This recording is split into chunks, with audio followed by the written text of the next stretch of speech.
jours qu'ils se sont enfermés dans ce laboratoire. Nous sommes là depuis mardi surpassé. On a abandonné femmes et enfants, on a abandonné nos familles pour venir pour cette mission nationale. On a reparti les chercheurs en fonction des villes et des régions. Donc il y a certains chercheurs qui s'occupent des pangolins, d'autres chercheurs qui s'occupent des chauves-souris. Et nous, on nous a donné les poules. On nous a donné les poulets. Pourquoi? Pourquoi les poules? Parce qu'on s'est rendu compte que c'est pas n'importe qui, c'est pas tout le monde qui peut manger la chauve-souris. Est-ce que c'est donné? Donc, or, la poule, elle est dans notre quotidien. Et aussi, on est passé par la grippe aviaire.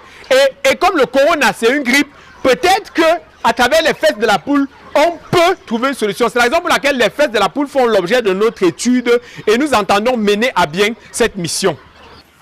7 jours de travail acharné. 7 jours sans repos, avec pour principal objectif de mettre fin à cette crise sanitaire. Nos chercheurs ne sont plus loin de la solution africaine. Donc là, nous avons déjà fouillé les fesses de 200 poules. Et là, c'est la 201e fesse de poule. Et si vous pouvez remarquer, juste au côté gauche de la fesse de la poule, là, il y a une enzyme. Et cette enzyme contient une molécule à laquelle réagit le virus du corona.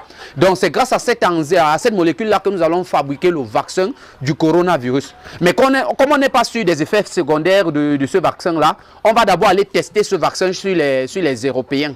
Et justement, la France, l'Italie et l'Espagne se sont portés volontaires pour essayer le virus. Pourquoi l'Europe? Parce que vous voyez, les poules sont blanches et forcément aussi ces choses là-bas, ils sont blancs. Les États-Unis se sont portés aussi volontaires pour tester le vaccin. Là-bas, on a refusé parce que ça se passe entre l'Europe et nous. C'est entre nous.